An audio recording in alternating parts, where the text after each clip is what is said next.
Valmiki Ramayana, Bala Kanda, Book 1, Sarga 29, Canto 29. The Celestial Arms. That night they slept and took their rest, and then the mighty saint addressed, with pleasant smile and accents mild, these words to Ragu's princely child. Well pleased am I, high fate be thine, thou scion of a royal line. Now will I, for I love thee so, all heavenly arms on thee bestow. Victor with these, whoe'er oppose, thy hand shall conquer all thy foes. Though gods and spirits of the air, serpents and fiends, the conflict dare, I shall give thee, as a pledge of lore, the mystic arms they use above. For worthy thou to have revealed the weapons I have learnt to wield. First, son of Ragu, shall be thine the arm of vengeance, strong, divine, the arm of fate, the arm of right, and Vishnu's arm of awful might, that before which no foe can stand, the thunderbolt of Indra's hand, and Shiva's trident, sharp and dread, and that dire weapon, Brahma's head, and two fair clubs, O royal child, one charmer and one pointed styled, with flame of lambent fire aglow, on thee, O chieftain, I bestow. And fate's dread net, and justice noose, that none may conquer for thy use. And the great cord, renowned of old, which Varun ever loves to hold. Take these two thunderbolts, which I have got for thee, the moist and dry. Here Shiva's dart to thee I yield, and that which Vishnu wont to wield. I give to thee the arm of fire, desired by all and named the spire. To thee I grant the wind god's dart, named crusher, O thou pure of heart. This arm the horse head accept, and this the curlew's bill yclept, and these two spears the best e'er flew, named the invincible and true. And arms of fiends I make thine own, skull wreath and mace that smashes bone, and joyous, which the spirits bear, great weapon of the sons of air, brave offspring of the best of lords, I give thee now the gem of swords. And offer next thine hand to arm the heavenly bard's beloved charm. Now with 2 arms I thee invest, of never-ending sleep and rest, with weapons of the sun and rain, and those that dry and burn amain. A strong desire with conquering touch, the dart that Kama prizes much. I give the arm of shadowy powers, that bleeding flesh of men devours. I give the arms, the god of gold, and giant fiends exalt to hold. This smites the foe in battle strife, and takes his fortune, strength, and life. I give the arms called false and true, and great illusion give I too. The hero's arm called strong and bright, that spoils the foeman's strength in fight. I give thee as a priceless boon, the dew, the weapon of the moon, and add the weapon deftly planned, that strengthens Vishwakarma's hand. The immortal dart, whose point is chill, and slaughter ever sure to kill. All these and other arms, for thou art very dear, I give thee now.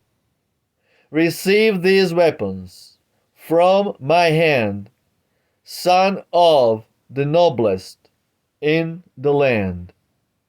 Facing the east, the glorious saint, pure from all spot of earthly taint, to Rama, with delighted mind, that noble host of spells consigned. He taught the arms whose lore is won, hardly by gods, to Raghu's son.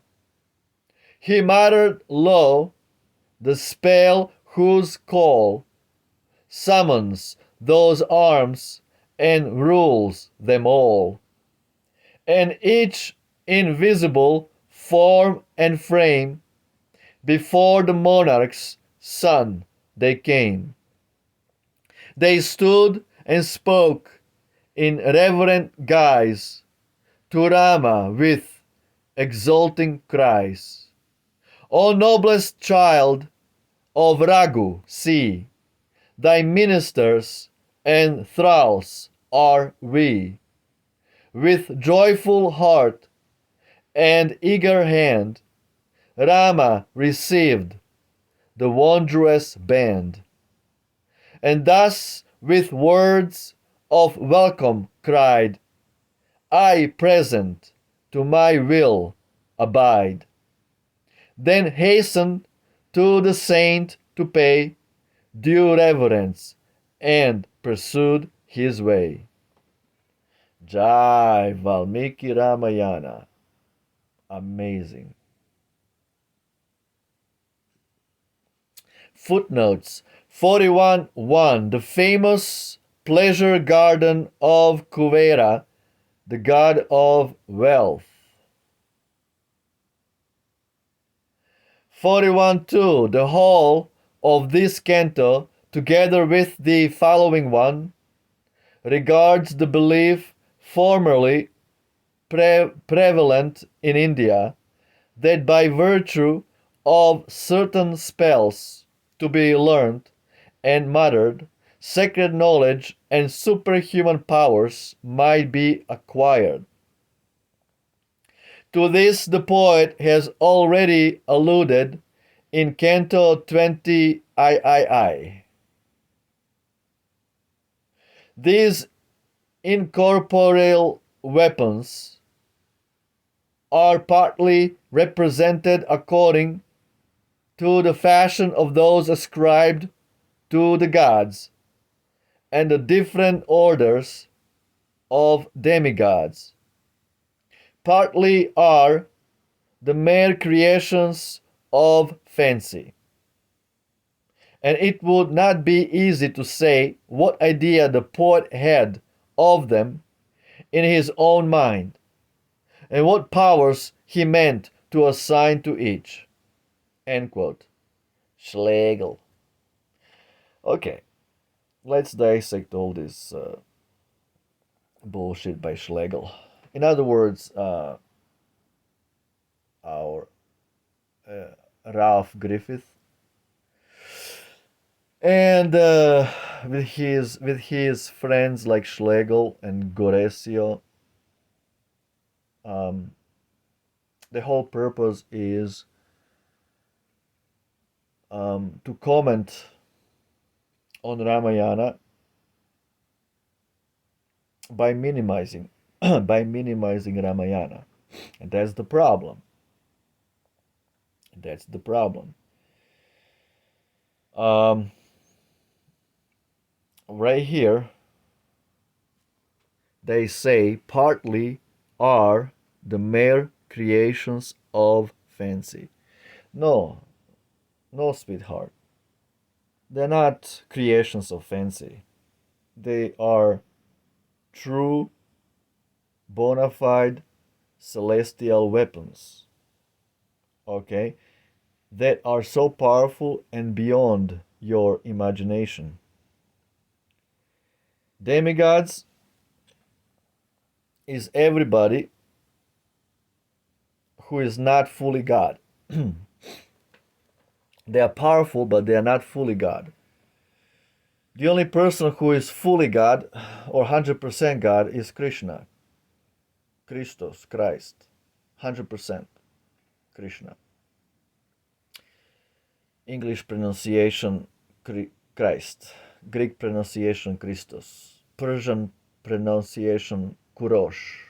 And Sanskrit pronunciation Krishna. Krishna is the only God. Everybody else is a demigod, or lower than a demigod.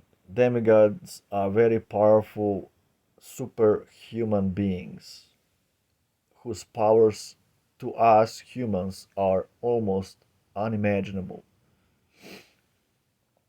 We are like ants in comparison to demigods, okay? So these weapons are not creations of fancy, sweetheart. You know?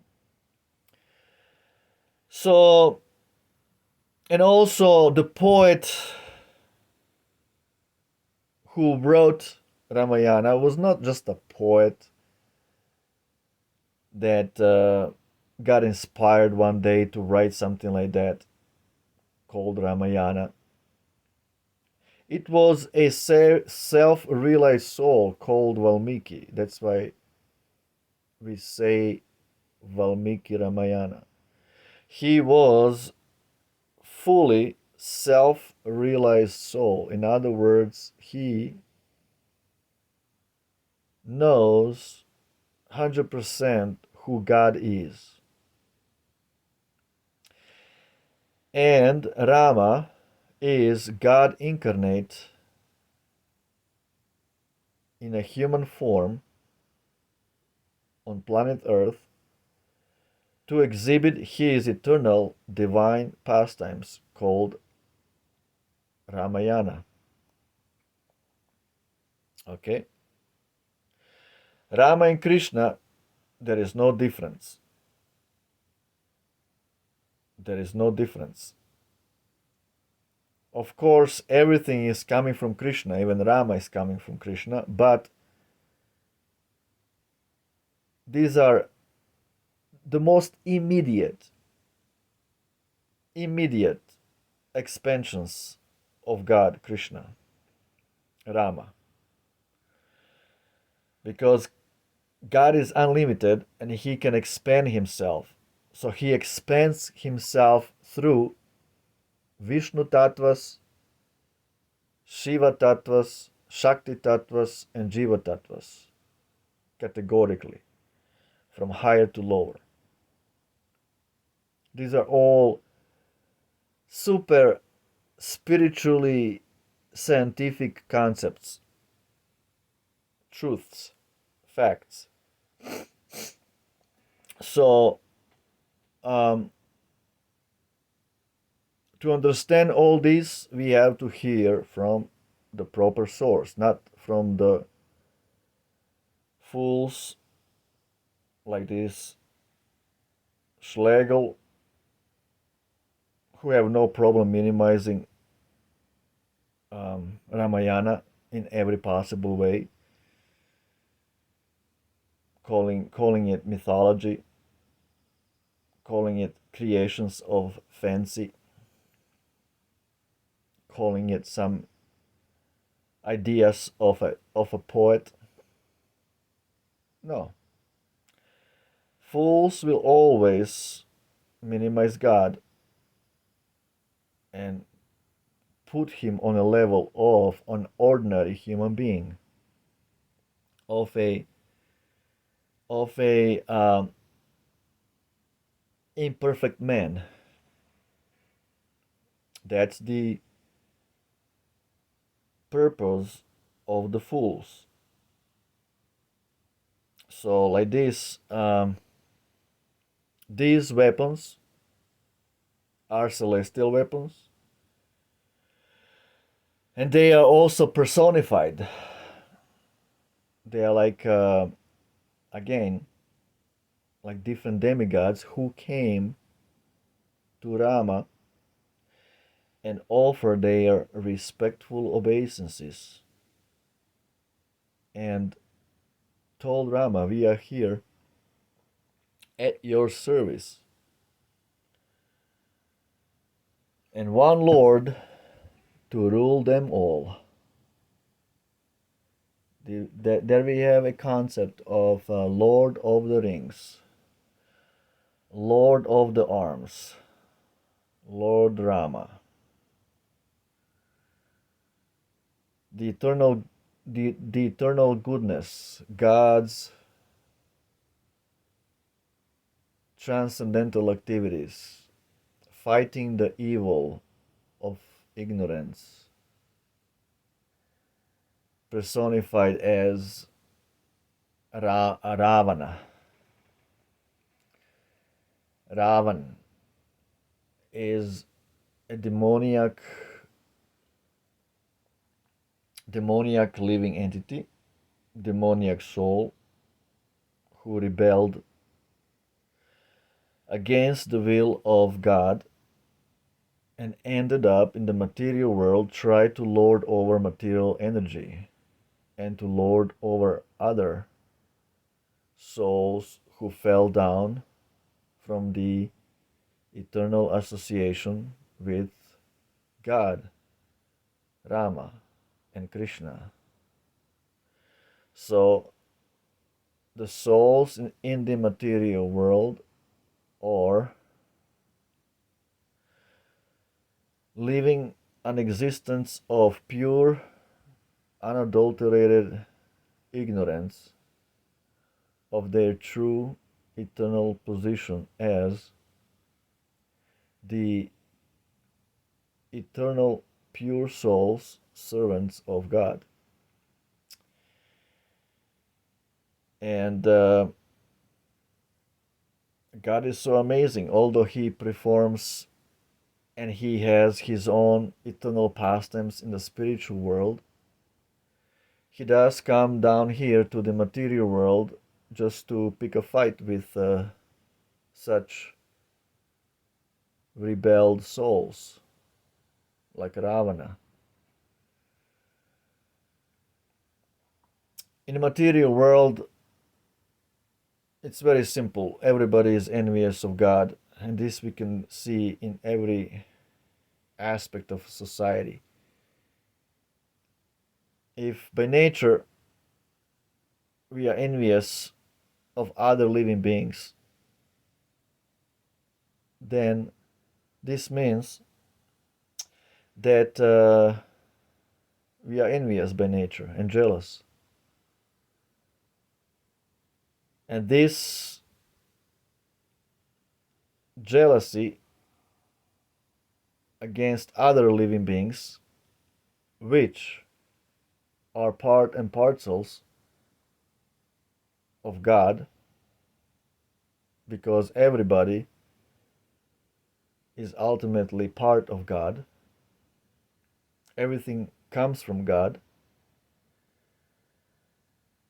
And if we are envious of God's little parts and parcels, then what does it mean? It means that we are ultimately envying God. Unfortunately, that's the condition. That's the material contamination. And that's why we are put into illusion, thinking that there is no God. That's how envious of God we have become. So much so to forget Him also completely. And then completely minimize His activities and pastimes, like this dude, Schlegel, and Ralph Griffith, and the other dude, Goresio, their friend. So this is going on. Demons will never accept the supreme autocracy of God, but themselves wanna be God, and in this way want to rule and lord over the material energy and other unfortunate living entities who have forgotten God. That's why Ramayana is essential, so we can always engage our consciousness in thinking and remembering God. Jai Shri Ram. Jai Shri Ramayana ki jai. Ciao.